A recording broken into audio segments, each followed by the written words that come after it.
নমস্কাৰ বন্ধুসকল, মানস বিডিং ফাৰ্মলৈ আপোনালোকক স্বাগতম জনাইছোঁ। এই যে আপোনালোকে দেখি আছে হাঁহৰ পোৱালিখিনি, ইয়াৰ আগতে মই এই হাঁহৰ পোৱালিখিনি এটা ভিডিঅ' আপোনালোকলৈ আগবঢ়াইছিলোঁ। আপোনালোকে যদি হাঁহৰ পোৱালি ঘৰতে পালন কৰি সোনকালে ডাঙৰ দীঘল কৰি বিক্ৰী কৰিম বুলি ভাবিছে, তেতিয়াহ'লে আপোনালোকে হাঁহৰ পোৱালিখিনি একেবাৰে পানীত নামিব দিব নোৱাৰে।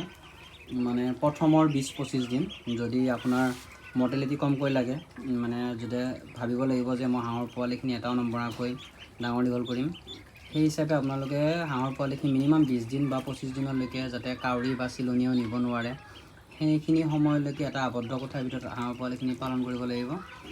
আৰু মই কেনেকৈ পালন কৰিছোঁ বা কেনেকৈ দানা দিছোঁ আপোনালোকক মই সেই বিষয়ে এই ভিডিঅ'টো বনাম বুলি ভাবিলোঁ। এতিয়া আপোনালোকে দেখি আছে যে হাঁহৰ পোৱালিখিনি দানা দিয়াৰ বাবে মই এনেকৈ বাঁহৰ পৰা মানে ব্ৰইলাৰ বা মুৰ্গী লোকেল কুকুৰাৰ পোৱালিক যেনেকৈ দানা দিয়া হয়, মই ঠিক তেনেদৰেই হাঁহৰ পোৱালিখিনি এনেকৈ খোৱা অভ্যাস কৰাইছোঁ। সিহঁতে এতিয়া নিজে গম পাইছে যে ইয়াতে দানা আছে, সিহঁতে নিজে গৈ তাৰ পৰা শুকান দানাটো খাই আছে আৰু ইয়াতে পানী খাই আছে। পানীৰ ডিংকাৰটো এটাই দিয়া হৈছে, সৰু দিয়া হৈছে, কাৰণটো হ'ল ইহঁতে যদি ডাঙৰ ডিংকাৰ ইউজ কৰা যায়, তেতিয়াহ'লে ইহঁতে পানীত ভিজি যাব। ভিজি যোৱাৰ ফলত ইহঁতে ঠাণ্ডা থাকিব আৰু ঠাণ্ডাত ইহঁতৰ মৰ্টেলিটিটো বাঢ়ি যাব। গতিকে এটা পোৱালিও নিভিজাকৈ ৰাখিব হ'লে আপোনালোকে এনেকুৱা এটা খালী ডিংকাৰতে পানী দিব। খালী মানে এনেকুৱা ডিংকাৰতে পানী দিব, একদম সৰু ডিংকাৰ এটাত, তেতিয়াহ'লে ইহঁতৰ ভিজি নাযায়। আৰু যদি আপোনালোকে ভাবিছে মোৰ হাতত আছে, ইফালেও এটা আছে পানী ডিংকাৰ, কিন্তু মই এটাতে দিছোঁ এইকাৰণে, যদি কেওফালে মানে আপোনালোকৰ পানী ডিংকাৰটো দি থৈ দিয়ে, সিহঁতে অযথা পানীখিনিৰ লগত খেলি থাকিব, ভিজিব চেষ্টা কৰিব, যাৰ ফলত পোৱালিটো ভিজাৰ লগতে তাৰ আৰু বাচাৰ চান্সটো কমি যায়। কাৰণ এতিয়া দেখিছে এনেকৈ লাইট লগাই থৈ দিছোঁ মই, এতিয়া যিমান যি হ'লেও এতিয়া গৰমৰ দিন তথাপি মোৰ লাইটটো ব্যৱহাৰ কৰি থৈ দিয়া আছে।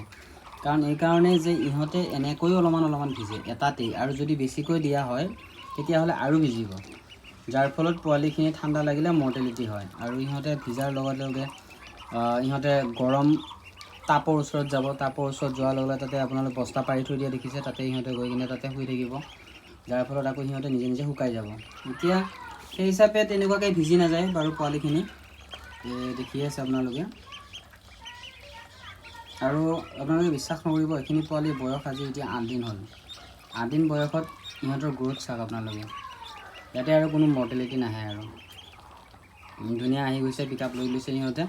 এতিয়া মিনিমাম 90 দিনত ইহঁতক মই বিক্ৰী কৰিব পৰালৈকে পালন কৰিব পাৰিম। তাৰ মাজতে মোৰ এনেকুৱা যদি পোৱালিখিনি কাৰোবাৰ পচন্দ হয়, মই পোৱালিখিনি বিক্ৰী কৰি দিওঁ, আকৌ নেক্সট পোৱালি মোৰ মেচিনত কণী লাগি থাকে, কণী ভৰাই থাকোঁ, আকৌ পোৱালি ওলায়, সেই হিচাপে মই পালন কৰি থাকোঁ। যাক যেনেকৈ লাগে মই তেনেকৈ বিক্ৰী কৰি দিওঁ।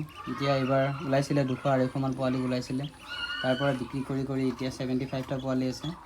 এইখিনি পোৱালি চাওক কিমান দিনলৈকে মোৰ তাত থাকে, পোৱালি অৱস্থাতেই থাকে নে ডাঙৰলৈকে এইবাৰ থাকে নাজানো, কিমানলৈকে ৰাখিব পাৰোঁ মানে এনেকুৱা কথা, মইতো পালন কৰি থাকিবই পাৰিম ইহঁতক, কিন্তু যদি কোনোবা মই বিক্ৰীৰ কাৰণে পালন কৰোঁ, সেই গতিকে যদি কোনোবা কাষ্টমাৰে পোৱালিখিনি আহি চাই পচন্দ কৰি ভাল পায়, তেতিয়াহ'লে দামে দৰে মিলিলে পোৱালিখিনি লৈ যায়, ঠিক তেনেদৰে বিক্ৰী কৰোঁ মই। আৰু কেনেকৈ ডেলিভাৰী দিয়া ছিষ্টেমটো মোৰ নাই, ঘৰত আহিব, পোৱালি পচন্দ হ'ল চালে লৈ গ'ল, ঠিক তেনেকৈ বিক্ৰী কৰোঁ। আৰু চব বস্তু আপোনালোকে সৰুৰ পৰা অভ্যাস কৰি যেনেকৈ কৰাব তেনেকৈ হ'ব। এতিয়া আপোনালোকে সুন্দৰকৈ চাই লওক, এই যে পোৱালিখিনি কি ধুনীয়াকৈ লাইন পাতি লৈ কিনে দানা খাই আছে। ইহঁতৰ এইটো এটা ডাঙৰ হোৱাৰ পাছতো ইহঁতৰ এটা সেইটোৱে অভ্যাস হ'ব যে আমাক ইয়াতে দানা দিছে, ইয়াতে খাব লাগিব, ইয়াতে পানী আছে, ইয়াতে পানী খাব লাগিব। ঠিক এনেকৈ মই হাঁহ পালন কৰি আছোঁ, লগতে লোকেল কুকুৰা পালন কৰি আছোঁ। লোকেল কুকুৰাটো মোৰ সম্পূৰ্ণ পেৰেণ্টছ আছে, পেৰেণ্টছৰ পৰা যিখিনি কণী উৎপাদন হয় তাৰ পৰাই মই আকৌ কুকুৰাৰ পোৱালি উৎপাদন কৰোঁ, তাৰ পৰা আকৌ কুকুৰাৰ পোৱালিখিনি বিক্ৰী কৰোঁ। আপোনালোকে এই মোৰ ইউটিউব চেনেলটোত যদি নতুনকৈ আহিছে, চেনেলটো ছাবস্ক্ৰাইব কৰিব, লগতে মোৰ ভিডিঅ'বোৰ চাই যদি ভাল পায় লাইক, কমেণ্ট আৰু শ্বেয়াৰ কৰিব। আগন্তুক আহি থকা দিনত মোৰ ফালৰ পৰা আপোনালোকে নতুন কিছু ভিডিঅ' পাব, যাৰ ফলত আপোনালোকে যদি ভাবে বোলে মই এই ভিডিঅ'টোৰ পৰা কিছু শিকিব পাৰিছোঁ বা জানিব পাৰিছোঁ, তেতিয়াহ'লে আপোনালোকে মোক উৎসাহ দিব, লগতে কমেণ্ট কৰি জনাব। যদি মোৰ ভিডিঅ'টো চাই ভাল পায়, লাইক, কমেণ্ট আৰু শ্বেয়াৰ কৰিব। ধন্যবাদ।